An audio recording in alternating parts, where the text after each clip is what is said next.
Hi everyone. Well, tonight I have both Chocolate and Fluffy.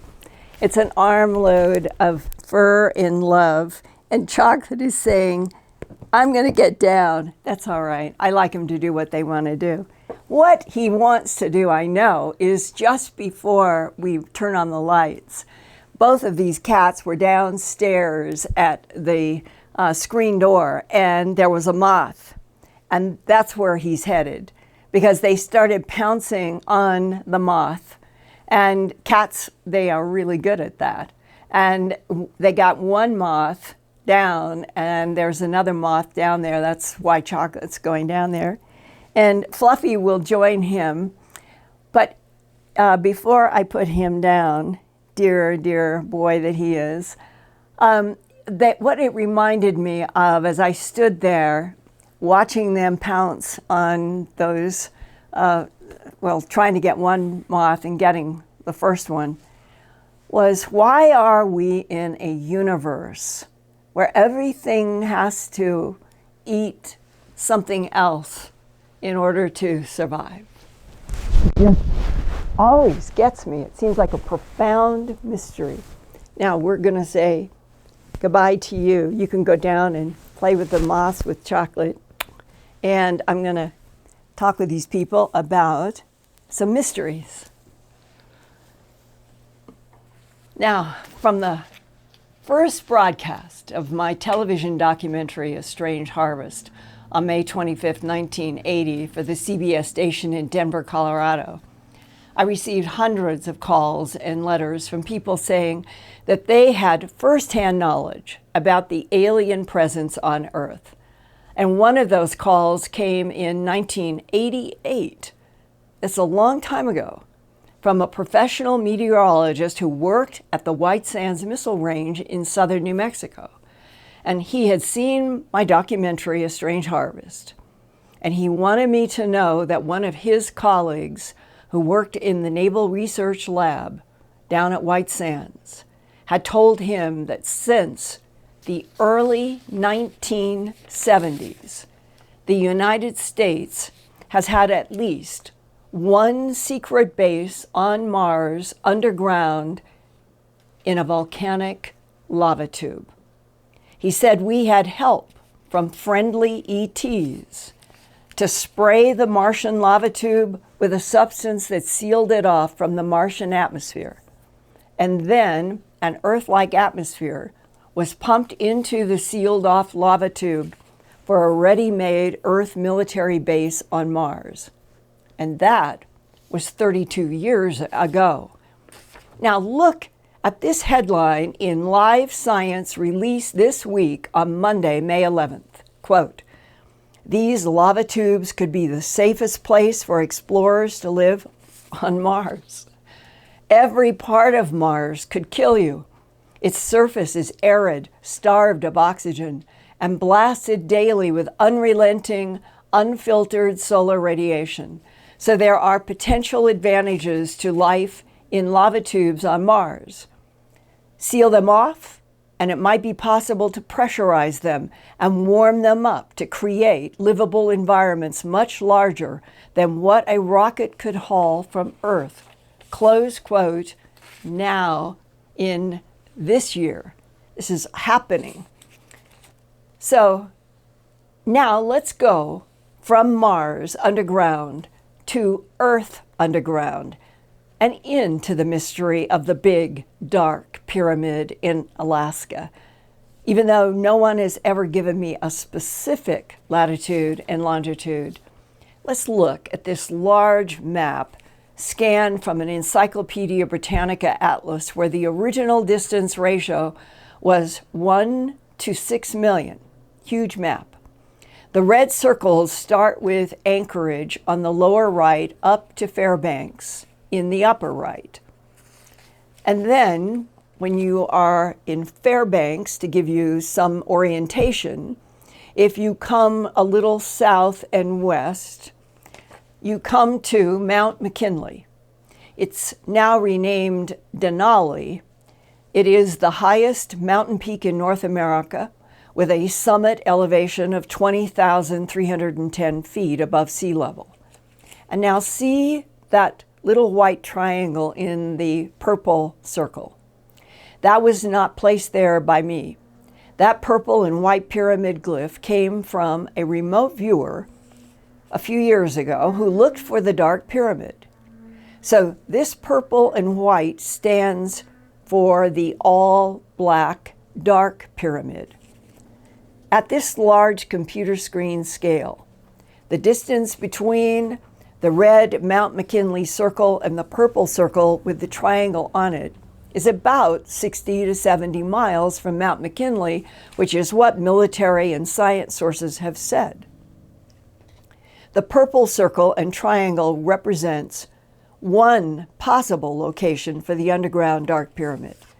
Some sources say it was discovered by planes and helicopters experiencing magnetic anomalies flying over the region of wherever this pyramid is, about a decade after the end of World War II, and we're going to hear about one of those accounts.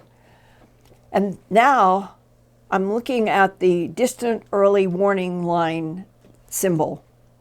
And this came about when the United States began to plan and construct a series of radars from Alaska through the Arctic, and it became known as the DEW line because that stood for Distant Early Warning Line of Radars. Its purpose was to monitor for any planes or rockets coming over the North Pole from an enemy such as Russia. Well, at the same time, to back up its DEW line operations, the U.S. began building the White Alice communication system to provide the U.S. Air Force a telecommunication link in Alaska.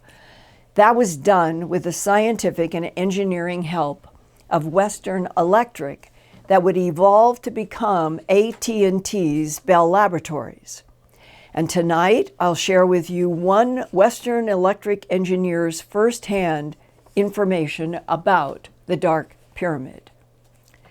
There have been several sources who say the big black underground pyramid is about 60 miles west of Mount McKinley, now Denali, and on a straight line bearing to Nome, Alaska, further west.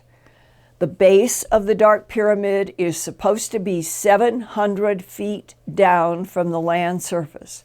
The top of the Dark Pyramid, the vertex, is described as 150 feet from the surface. So that would mean if you dug down from the surface and you hit the top point of the pyramid, that would be the top of the Dark Pyramid.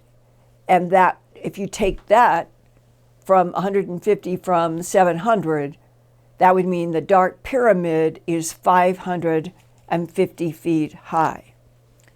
Now, let's compare that to the Great Giza Pyramid in Cairo, Egypt. This stands 455 feet high.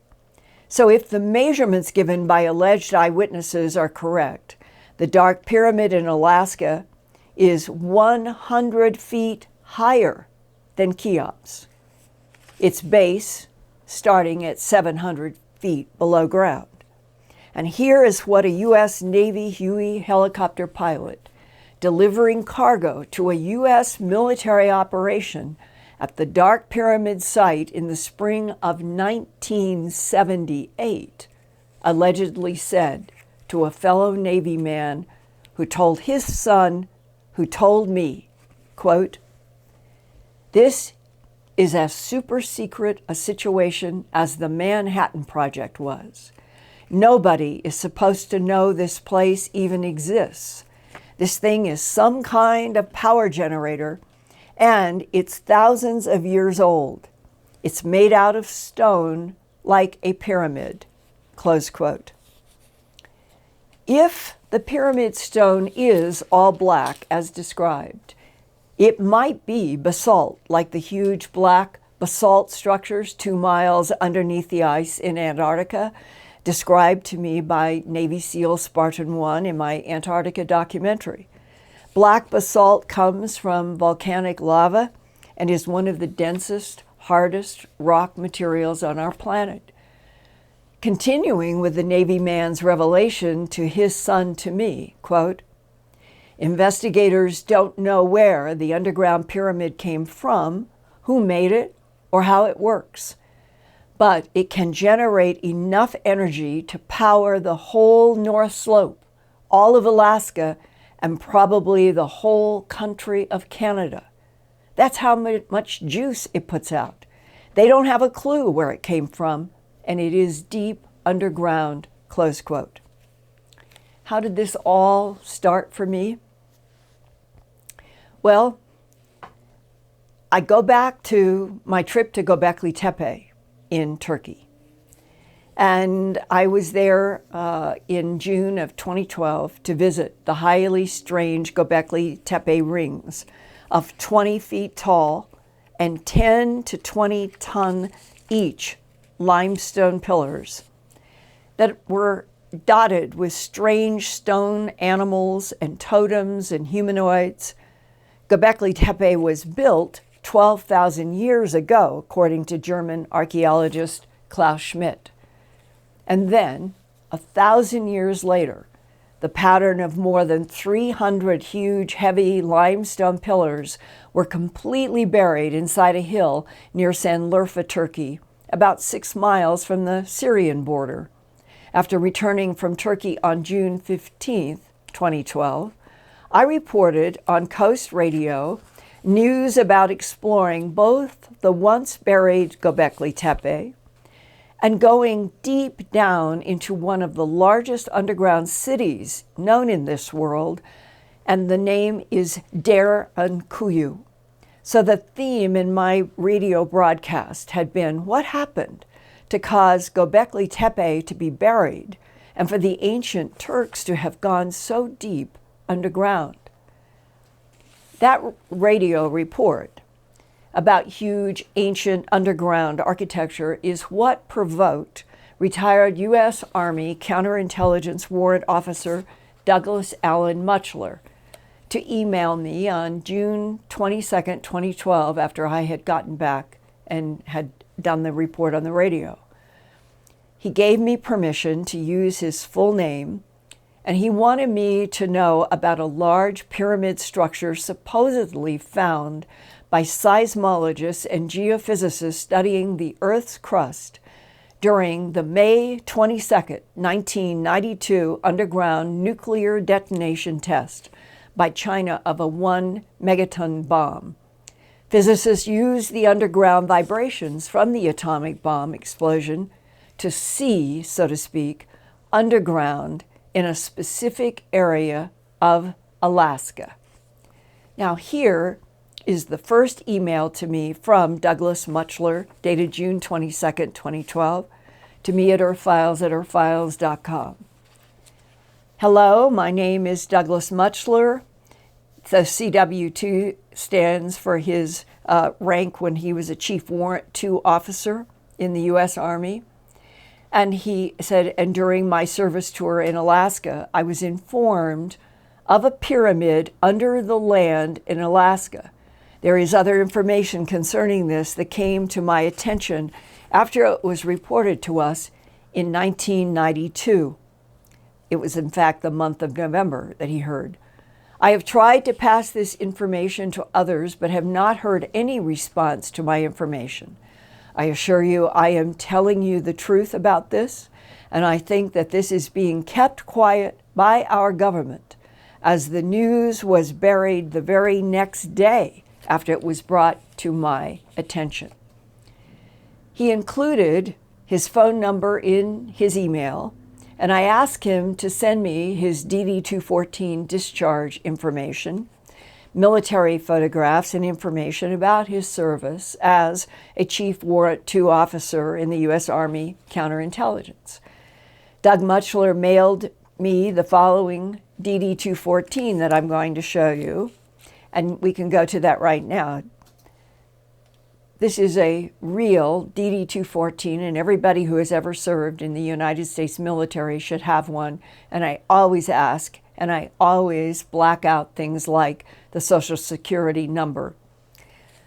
But when Douglas Mutschler and I set a phone time to talk, and we did it by phone saying tomorrow at X time. Neither of us could reach the other person on repeated dials of otherwise fine working phones, leaving us convinced in June of 2012 that already before we even did an interview, someone did not want retired Chief Warrant II Officer Doug Mutschler to talk with investigative reporter Linda Moulton Howe, especially if they thought that the subject was the Dark Pyramid in Alaska. Here's a little background. Douglas Allen Mutschler was born on February 7, 1957, and graduated from Tecumseh High School in New Carlisle, Ohio in 1976. And by June 30th of 1989, he had completed the U.S. Army Warrant Officer Entry Course at Fort Rucker, Alabama. His basic training was at Fort McClellan, there in Alabama, and he was requested to join the advanced training for an experimental counterintelligence unit known there as 97 Bravo 10, with the goal of increasing the number of human intelligence agents. Advanced training was in Fort Huachuca in Arizona at the U.S. Army Intelligence Center. And then Doug requested duty at then Fort Richardson in Anchorage, Alaska, now known today as the Joint Base Elmendorf-Richardson, where he worked as a warrant officer from 1989 to 1995, and he encountered the unexpected. With all of his intelligence training, he was blocked when he wanted to solve the mystery of an underground pyramid near Mount McKinley in Denali National Park. Well, as a past intelligence operative and knowing how the government works, they're covering something. But something's up there, and somebody's hiding it.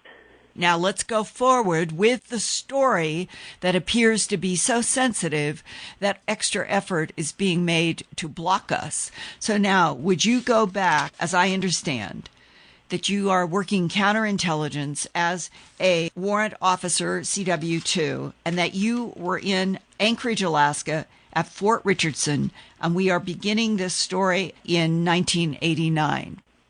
I asked to go to Alaska as my first duty station as a warrant officer because my dad was stationed there, and he loved the place. I went there, and when I arrived, one of the first things I did was go and get maps because I wanted to prospect.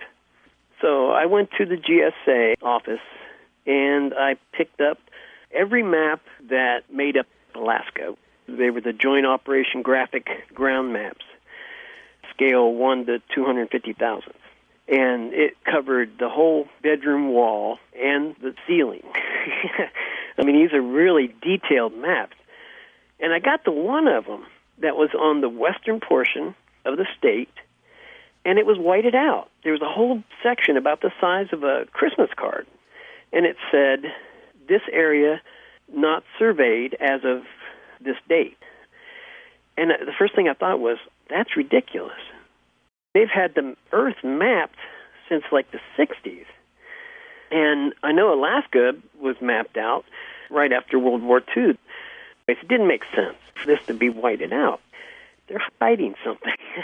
There's something there. But I had no need to know. Then I'm out processing, 1992. And we're sitting there. It was in late November, early December. And I'm sitting there in the orderly room with about 40 other people. And we were waiting for the last formation of the day. And we're watching a TV news program. And they started talking about this Chinese detonation of an underground nuclear bomb that was set off earlier that year. May 22nd, 1992. Okay. And they were talking about that, how big it was. And then there was a byline. And the story was about geologists around the world had been informed through the UN because the China had told the UN they were going to do this. And so these geologists got together, and they said, let's get the best recordings of the Earth's crust and mantle using the vibrations from this explosion. And what they found in this byline story was under Alaska, they found a pyramid bigger than the one in Egypt. They said they didn't know whether it was solid or hollow. They couldn't tell that, but they had the distinct outline of a pyramid. And this was supposed to be where? That whited out area, the area that showed on the TV, were south of Mount McKinley, and it was towards the west, near the Nome area. There's an area there that was whited out, quite a large area, really. And when I saw the news program, I mean, it just, in my mind's eye, I could see it just right where the whiteout area was. I knew that the whole world has been surveyed. So why was this whited out? It didn't make any sense. I was like, oh, man, I got to get this tonight. So I went home, and I got a recorder and set it up. No story. I called home, the lower 48, to my dad, and he religiously, my dad is a TV hound, especially a news hound, morning, noon, evening, and 11 o'clock. He watches them all. He heard nothing about it, not a thing. I mean, it's a big story, bigger than the one in Egypt, and it's not being covered in lower 48. Meaning, as if either there was some block on the story getting into the United States, or the story had been picked up only by the local Channel 13 station in Anchorage. That's the only thing I could come up with myself. But the thing is, I went the next day to the station and asked if I could get a copy of that story. And I was talking to the general manager, asking for it. And he said, what story? We didn't run no story about no pyramid. And I was like, sure you did. There's 40 of us guys sitting there watched it on TV. And he denied it ever running. And I was just perplexed. Knowing what I know, I thought to myself, this guy's been got to. He's covering. I mean, it's the only thing that could be. And what you mean is that the United States government, when push comes to shove and the Department of Defense says that something is sensitive, they can interact with management in TV stations or networks and say, don't run that story. They do it all the time. Yes. That's a matter of record. So I was walking out, and there was a technician, and he was sitting there staring at me. And the way he acted, he's like, come here, you know. And I walked over and I said, can you help me with this? He goes, man, we ran that, but I can't get it for you. It's gone. I can't help you. But it ran. I was mad. I went back to the office in formation that night. I told everybody what I'd found out, and the guys in the unit were like, wait a minute, we watched it. What do you mean they didn't run it? You know, the same thing I was saying. So I have tried to find that news program, and somebody out there has to have been recording their kid's ball game or wrestling match or something, you know, and they've got it. Somebody has to have it. And I'd love to get it because I want to find out where those grid coordinates are. What happened about a year later in 1993 when you went to Fort Meade? Okay, I was going through a lot of operations during this period of time. I was a commander at Fort Leonard Wood. We were working on terrorism around that area. It was a thing we were working with the FBI. So part of my job was to go to Fort Meade, where they have storehouses of information. I'll just put it that way. Everybody listening, and myself included, when they hear Fort Meade, they automatically think of the National Security Agency. Is that where you were? No. It's a building that is an SCI type of building, Special Compartmented Information. I don't want to get into the name of the building or who runs it, but it is a military thing. It's just a big warehouse where they have rows and rows and rows and rows of combination safes.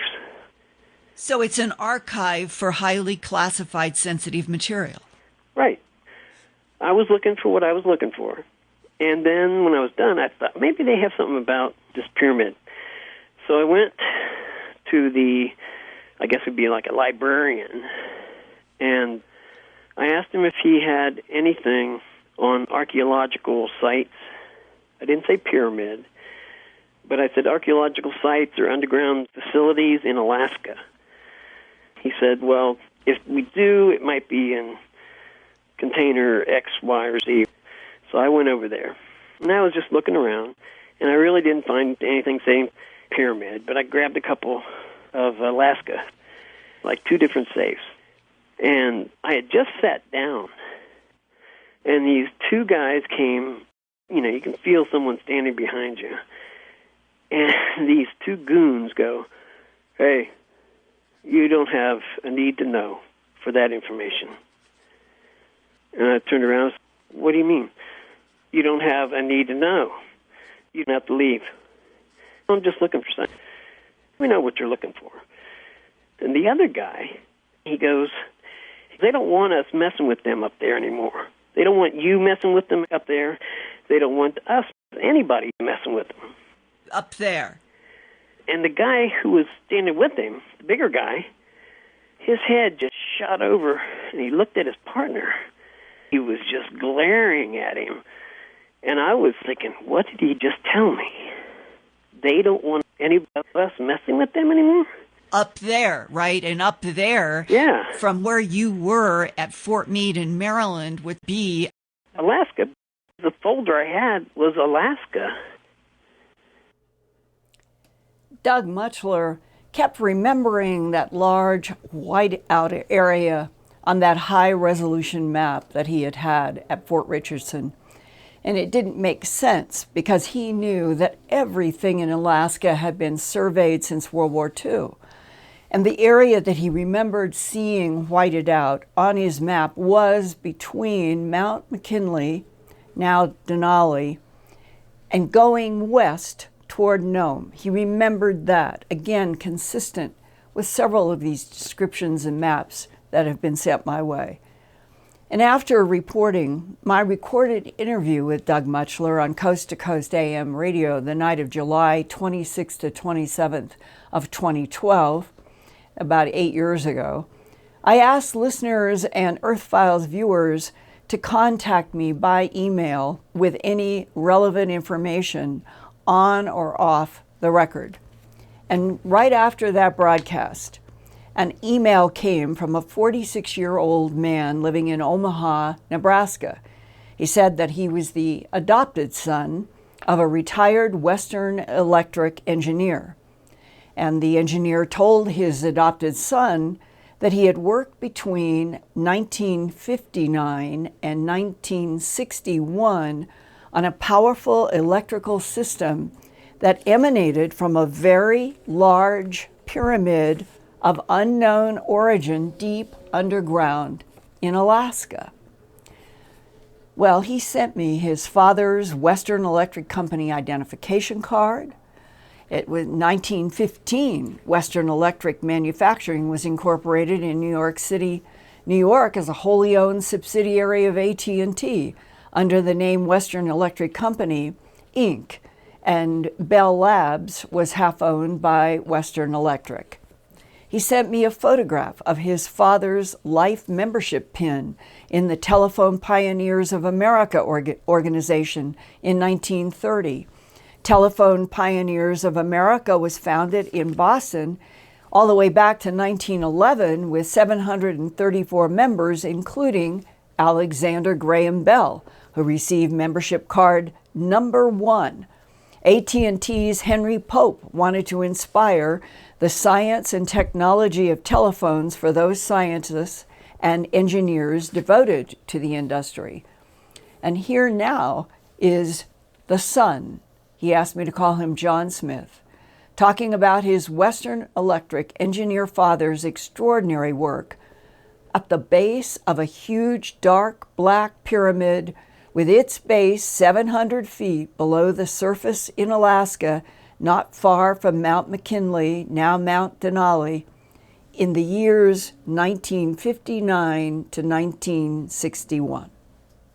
I was listening to Coast to Coast, and I heard the story by Doug Mutschler, and I was really shocked because my father had told me a lot of stories after his time in the war when he worked in Alaska. And apparently this was some top secret thing.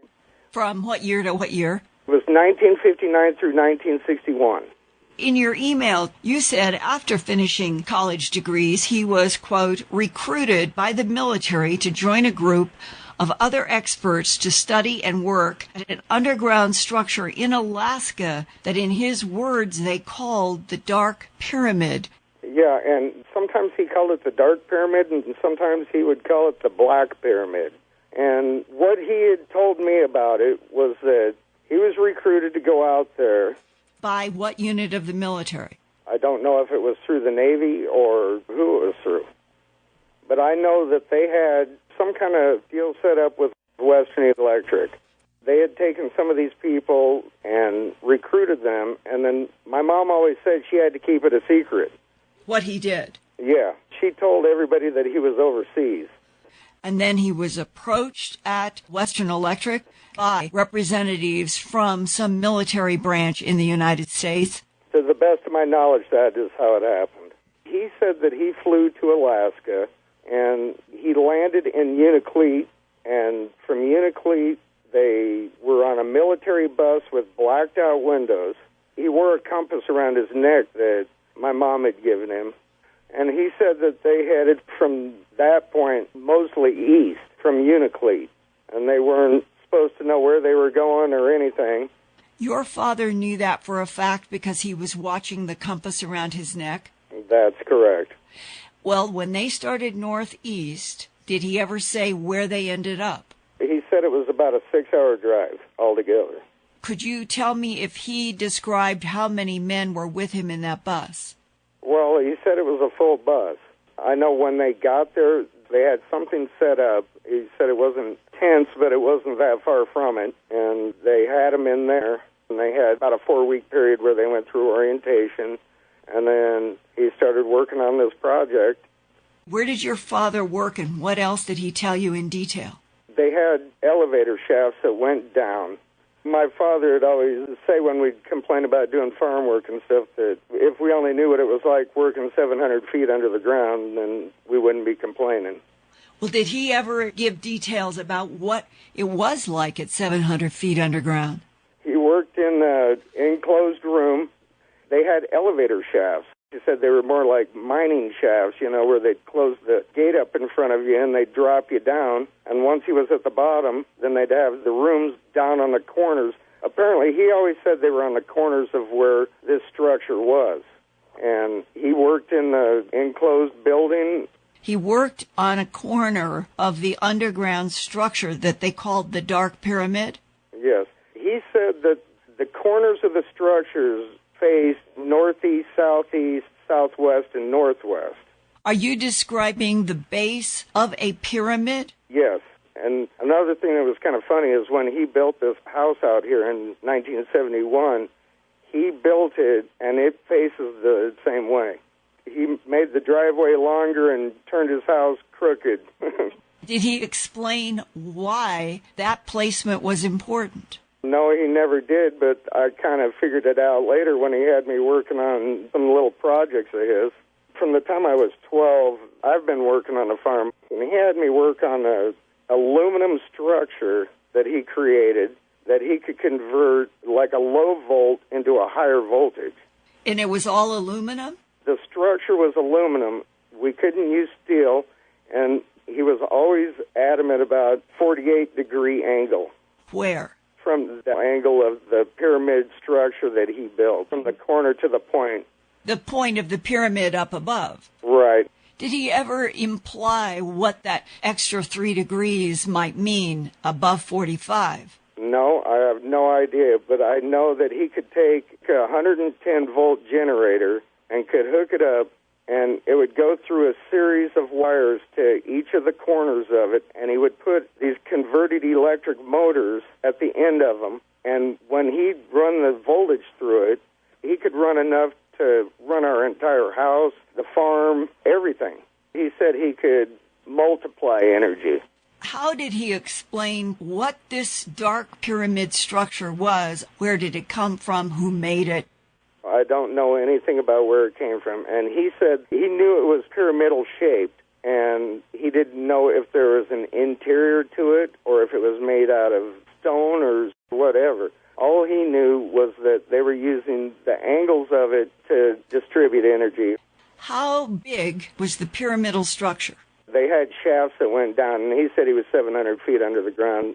Where did your father suggest that 700 feet down was in relationship to the whole pyramidal structure? That was at the base, at the corners.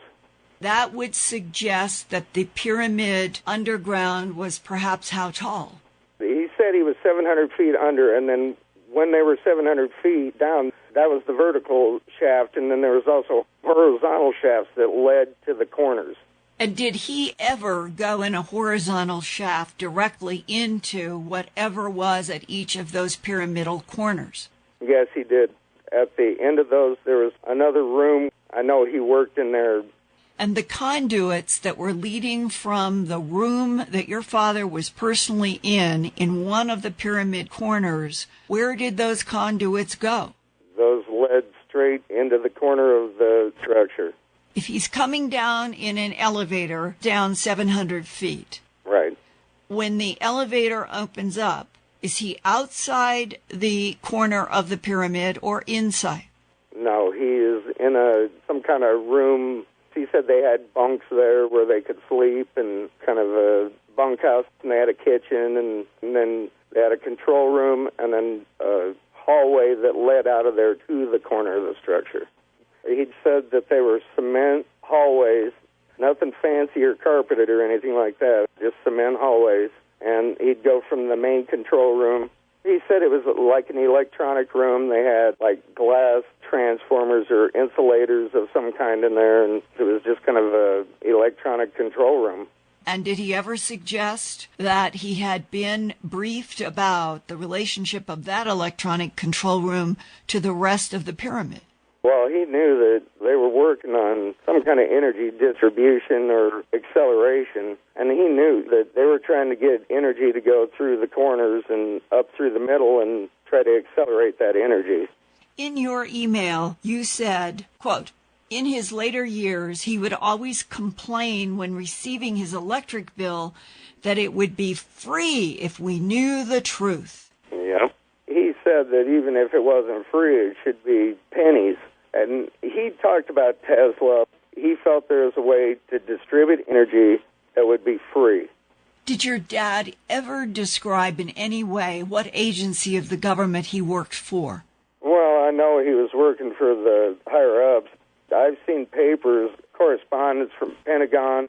I know he was working for some pretty high-up people in the government. He used to bring home envelopes that even through the 80s that would be confidential, and we knew better than to go through any of his papers.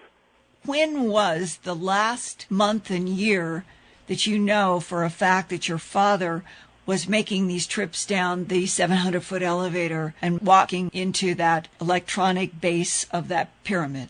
Well, I know they went down there for a week at a time, and then they would have 2 days off. And the last time would be sometime in 1961. You know, when I heard your story on Coast to Coast, and it shocked me that there was somebody talking about the same thing that my dad had talked about. Do you remember what your father said specifically about Tesla's work? Well, I know that he compared Tesla's work to fractals, and he also said that a pyramid shape was the perfect structure to create fractals. How does that relate to electricity? Well, I don't know. I think it had something to do with the fractals somehow enhancing the energy. What would have been your father's bottom line about his knowing that he had worked on an underground pyramid that was large and could generate so much energy that the world wouldn't have to be paying much for power? He thought if we had some kind of a network where you could transfer energy from one source to another. Did your father ever hint that the pyramid underground in Alaska where he worked could have been constructed by something from outer space? Well, he never said so. I know I've asked him, and he said he didn't know. So when you have asked him over the years whether the pyramid in Alaska was made by creatures from outer space, he has always told you he didn't know. He says that it was technology that was completely unknown at the time, and he didn't know where the technology came from. He had his little part, and then other people had their parts, and I think they kept him a little in the dark. But your father said to you that he was working on technology of a completely unknown source. Absolutely. That would suggest, don't you think, that something non-human from someplace else in the cosmos built that pyramid underground in Alaska? Well, it makes me wonder, because my dad, one thing he said is, whatever you say, that's your word. And I know whatever he told me were all true stories. And on September 3rd, 2012, I received a long email from yet another son about his father's firsthand knowledge of an underground pyramid approximately 2 hours east of Unalakleet by Huey helicopter in the late April or early May 1978 timeframe. The son gave me permission to use his full real name, Bruce L. Pearson. Bruce is Chief Executive Officer for BroadcastVenue.com and does reporting for HD Media Production in Clinton, New Jersey.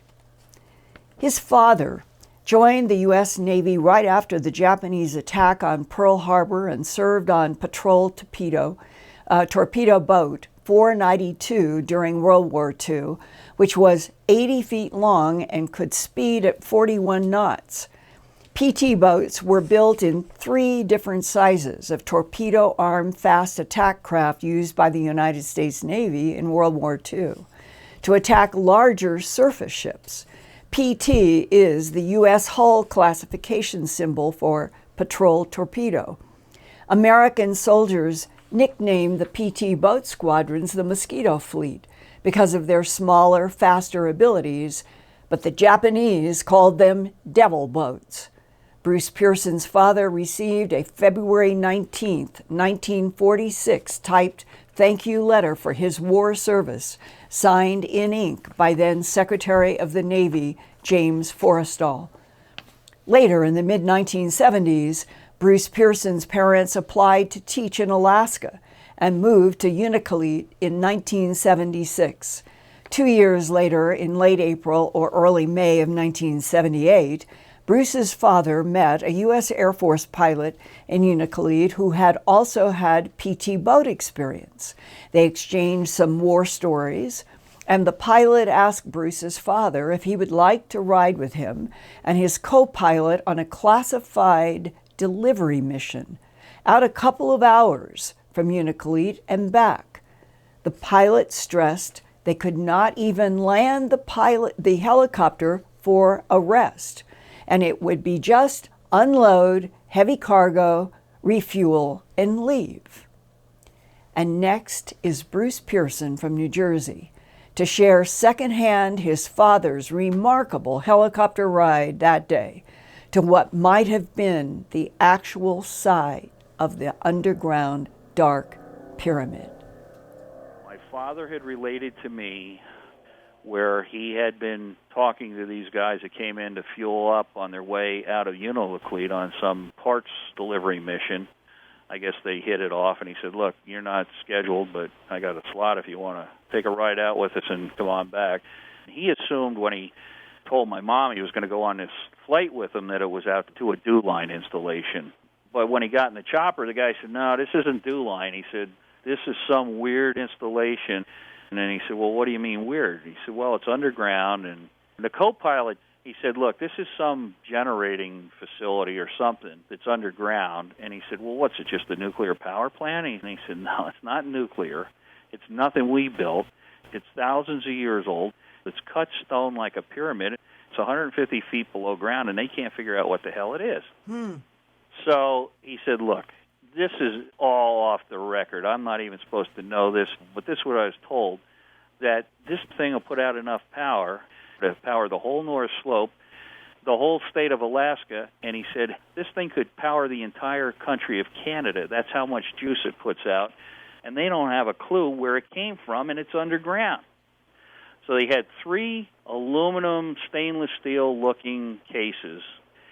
They flew out in a helicopter, and I believe it was a Huey, but they were escorted by a fixed-wing aircraft that never landed. And my dad said you could see them every once in a while. They're 1,000, 2,000 feet above them, just making S-curves, so they wouldn't run away from the chopper. He said, and I really don't have any idea why that fixed-wing aircraft is following us all the way out there. I guess in case we crash, they'll know where to send people to pick up the pieces. They flew out about 2 hours east, my dad said, of Unalakleet. Did your father ever detail exactly where he thought this place was? He said it was in the middle of nowhere, but he said they didn't change course throughout the whole flight, pretty much due east of Unalakleet. My father said he was so heavy that when he sat down, the skids spread out. He flew enough in choppers. He said he knew the thing was working pretty hard the whole way out, and they were on fumes when they got out there. And I said, well, what did this place look like? He goes, there was the tundra, there was a blockhouse and a fuel dump and like a motor pool shed, a garage for vehicles. And he said they had a snowcat, and he could see a couple other vehicles. And then off to the side, there was a couple of mine shaft elevators. He said there was a couple of these gantries sticking out of the tundra, and they all had elevated guardhouses on them, and they had electrical razor wire fence around them. And they said electrified fencing, do not approach or something. He said, man, there was a lot of firepower around there, and they didn't have 50 calibers on their Jeeps to shoot polar bears. Right. They had them trained on us when we landed. The fixed-wing aircraft kept circling overhead, and these guys all had black uniforms with no insignias on. He said, I know they were military uniforms, but even the pilot said, I don't even know who these guys are with. Probably spooks is what he said, figuring they were CIA or whatever. But here's the creepy part. He goes, we got about 5 miles from the place, and the co-pilot said to me, now listen, things are going to get a little bizarre. We were told that all our instruments are going to go crappy, and we have to go VFR, visual flight rules, instead of instrument. So he said, don't panic. You're going to hear alarms going off maybe and all kinds of stuff, but we're just going to fly VFR.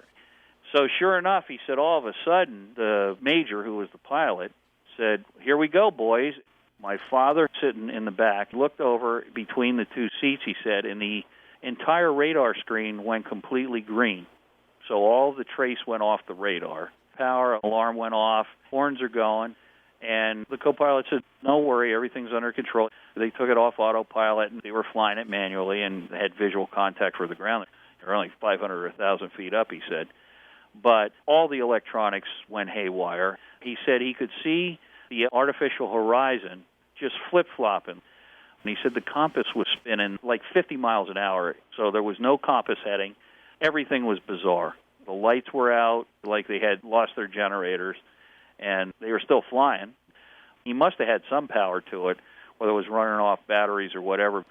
And they landed. Nobody got out of the aircraft. 6 guys came in to pull these 3 cases off. Nobody said anything. Nobody signed anything. They fueled them up with a tank behind a Jeep, he said, but fueled up when the engine's running and re-engaged the rotors, and off they went. Doesn't it sound like the crew on this helicopter had done this before? It's an interesting thought. Either that or they believed whoever briefed them not to worry about it. When they landed, they have these 3 machined heavy cases in the helicopter. Yes.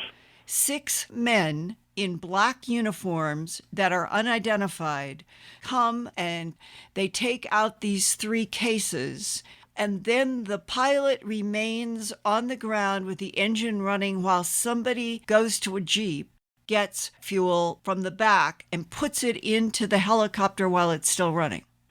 He said it was a trailer behind a Jeep which had a pump on it, and while the thing was running, they pumped it into the fuel tank. That's not standard procedure, I can tell you that. And on the ground, they had military guns. Oh, they all had guns. He said they were armed to the teeth. They were in front of people who had armaments aimed at them the whole time the refueling was going on, correct? Yeah, he said here's a guy standing in the back of a Jeep with a .50 caliber mount pointed at the helicopter. That .50 caliber machine gun could have taken that helicopter down. Oh, in 2 seconds. Okay. And above the whole scene was something like a C-130 that was rotating above. That is correct. The whole time. I said to my dad, so they're standing there with a .50 cal pointed at you? He says, yeah. I even said to the major, whose side are we on here? Who the hell are these guys? He didn't say a word. The mine shaft elevators at this remote place had razor wire around them in addition to all the people with guns. Yeah, electrified razor wire. He says, well, I don't think it was to keep polar bears from falling down the hole. I can tell you that. Electrified fence, do not approach. Did your father ever give you any more details about where he thought this location was? He did say, we went for a long ways. He said, we couldn't have been that far away from McKinley. Could you repeat what the pilot of that helicopter said to your father about what he and his co-pilot knew underneath that ground? He told my dad, quote, this is as super secret a situation as the Manhattan Project was. He said, nobody is supposed to know this place even exists. And, quote, this thing is some kind of power generator, and it's thousands of years old. It's made out of stone like a pyramid.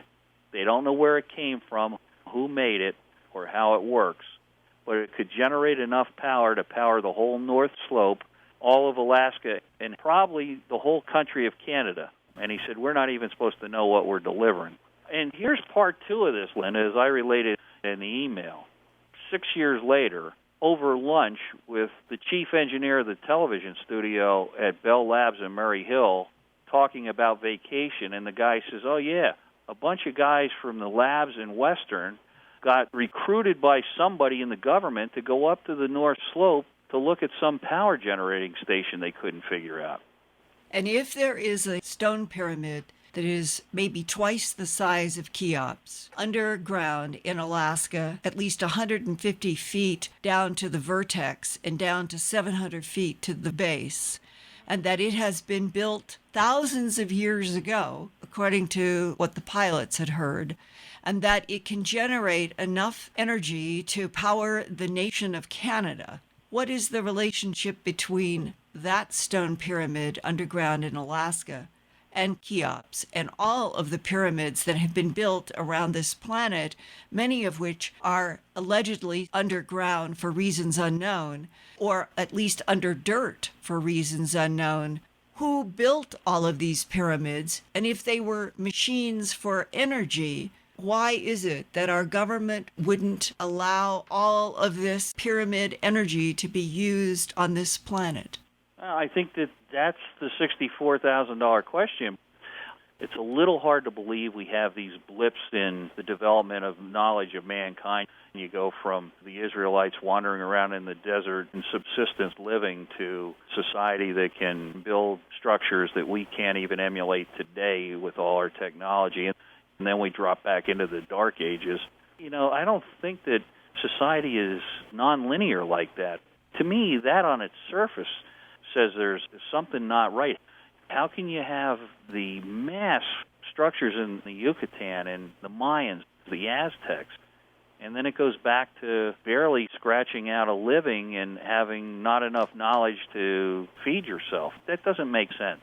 And what you mean is that the very nature of high intelligence and high technology, as it is even seen in Gobekli Tepe in Turkey 12,000 years ago, and the pyramids and the stone circles around the planet, imply that some other intelligence that is not Homo sapien has been working on this planet, terraforming and building these structures for their means, their agendas, completely separate from the evolving track of Homo sapien. Yes. Why, Linda, is it so impossible and so improbable and so inconceivable that we were colonized here for the exact same reasons that we are currently discussing colonizing another planet, Mars.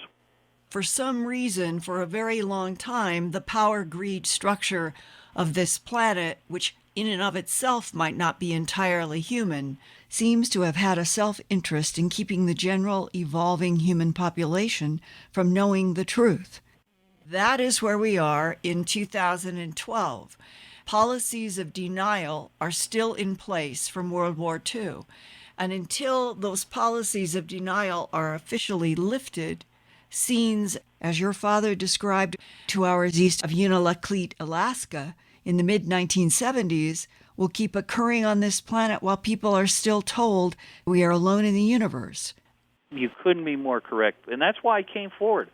I have run into so many pilots that have said to me in the last 25 years that I've been in cockpits, look, you know what? I got 13,000 hours. I flew B-24s in World War II. I'm ready to retire, and I really don't give a flip if you believe me or not. I know what I saw, and quite frankly, somebody needs to hear this before I take a dirt nap. So sooner or later, the tide will turn because the volume of documented evidence that folks like you have gone out on a limb and fought to bring to the public's attention will turn the tide. If any of you out there around the world have any firm, definite knowledge from firsthand, maybe work, or from somebody that you know for sure has firsthand knowledge about the latitude and longitude of the big dark pyramid deep underground in Alaska, I sure would like to make some kind of a confidential arrangement to get that latitude or longitude. It could come through FedEx, and that would be a fast and easy and firm way.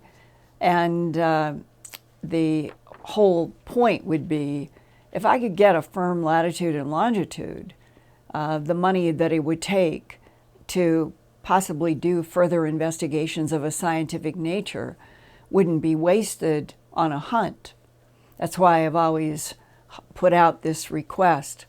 If anybody has a latitude and longitude, and they definitely know that that dark pyramid is underneath that latitude, longitude, if you can get it to me, I will always, always respect and keep confidential any requests for anonymity. So I hope that tonight, with this in-depth dive, that some of you who had never heard about this story or had heard any of these interviews that I had done back in 2012 now understand why the Dark Pyramid in Alaska has been something sort of haunting, because it seems very substantive in a strange way. Very much in also what I've experienced with the large architectures deep under the ice in Antarctica. And they both are like these bookends in my work and my life. The Dark Pyramid in Alaska, and who knows how many pyramids and huge architectures under the deep ice of Antarctica. And the question, were they all built by the same intelligence? Now, I want to smile, and I want to give you guys an electronic digital hug in this time of COVID. Because this week we broke through 14,000 subscribers. I think we're 14,100 or something. 100, I'm just getting it from Brad. 140,140 new subscribers. And I want to keep going because I really want to have that experience of being with all of you and going for 2 hours with all of your questions with champagne. We're going to have champagne, which means we'll have champagne here, and it'll be in this space. And then wherever all you are, in whichever hemisphere, whichever country, wherever you are, you have champagne, and we will raise glasses and celebrate 150,000 subscribers to Earthfiles and celebrate that night 2 hours of questions. I think I can keep going for 2 hours on questions because I have experienced a lot in this life so far, and one of my greatest joys is being able to share it with all of you and keep learning. To me, this coming together in this village of Earthfiles, it feels like that we are all together because we want to learn about the mysteries of the universe and the cosmos and our own planet's relationship clearly to other intelligences going back for eons and even now. And so, with that, Peggy, I am so thrilled that we have broken through 14,000 or 140,000 and that we can keep going. You help stay in touch with everybody on all matters. And I will finish out tonight's deep dive into the Dark Pyramid of Alaska with, let's take a couple of questions, Peggy.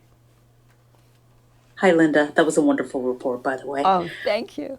First, I'd love to thank our super chats tonight. So, Moonbird, Lana Jane, Rachel, David Goodridge, Susan Seltzer, Mary Kelly, Hoku, Aragon, Mylena 69, Brown Blood, Alex Dees, Kiki, Dombrowski, Isabella, Rachel Dally Hug, The Rabbit Monk, Eric Ackerley, Thomas Herschel, and Steve. Thank you, everyone. Thank you so much. And somebody out there is probably talented enough, Peggy, they could take that whole string of names and turn it into music. That's a challenge. Okay, what about a couple of questions? We had a couple of viewers asking, is the location of this pyramid close to where HARP is located? No, HARP, the High Altitude Auroral Research Project, that goes back 20 years, I think. That's in Gakona, Alaska. And if you think of our maps, and here's Anchorage down here on the bottom, and to you, this would be east, and this would be west. Gakona is 200 miles to the east of Anchorage, where it appears that the most information about the Dark Pyramid is you go from Anchorage and you come up like you'd be going to Fairbanks and you cross an area that's just a little west of a straight line between Anchorage and Fairbanks going west, and that's Mount McKinley or Denali as a marker. Then the 2 or 3 people have said they don't have the latitude, longitude, but they say that they know that it's at least 60 miles further west on a bearing toward Nome. A bearing means that would be your site, even though it's way over on the water.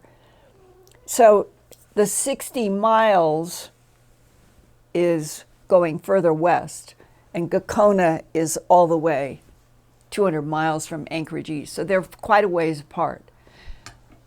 But there is the possibility, Peggy and Eric and Brad and I were talking about this during one of the breaks, is that it could be that all of this has some sort of a common denominator in advanced intelligences this way.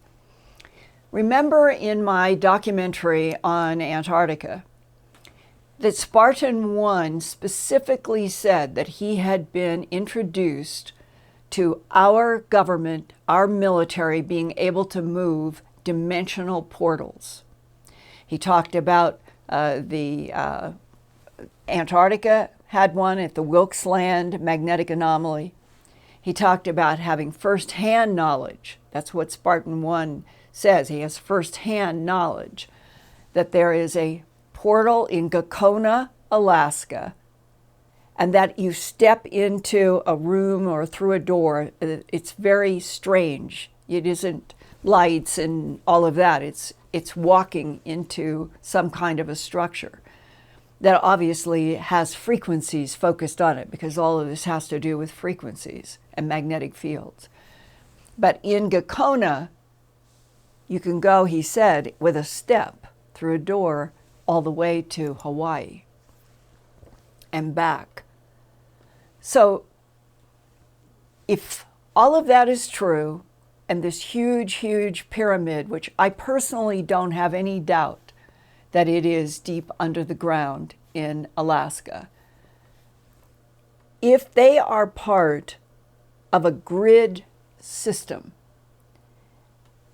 if you think of our whole planet as a sphere, and you are an intelligence that knows how to move through portals from one place in time to another, from one dimension to another, that it is used in this universe and other universes to move these vast matter distances, because advanced intelligences know how to move from a place in time or a dimension through frequency manipulation to a place in another universe or another timeline.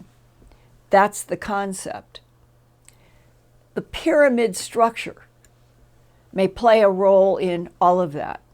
That the pyramid structure didn't begin or end with Earth. There are some people in the human abduction syndrome who have said that the pyramid builders go back maybe a billion and a half years in our Earth time, and that they had a knowledge of spherical geometry, magnetic fields, portals that could move, and that they built whole planetary systems, pyramids on the surface, pyramids below the surface. The placement physically above and below have been compared for me by a physicist as black and white keys on a piano. Each key is a different frequency. Each pyramid on the surface would be a different frequency, interacting with other pyramids below the surface. And that if you know what you are doing, if you can do these magnetic field frequency relationships correctly, pyramids above ground, pyramids below ground, portals, you would then have a planet in which the bottom line, as I've been told, is you have total spherical geometry communication. You don't need wires, you don't need digital, you don't need computers. It's probably Tesla, where Tesla demonstrated that he would be able to get sound or light right out of what would seem like the atmosphere. And the other part of it is energy. Tesla had the concept as well. But in this grid spherical geometry, if you know what you are doing with the materials, the size, remember the discussion of the Western electric engineer that they were specifically had measured 48 degrees at those corners of the big dark pyramid in Alaska, which was, they thought, unusual and had something to do with the pyramid's ability to generate and sustain an increased pressure of energy out of that pyramid when it is somehow turned on. So I find this to set my mind on fire. I wish I had absolutely hard data and proof.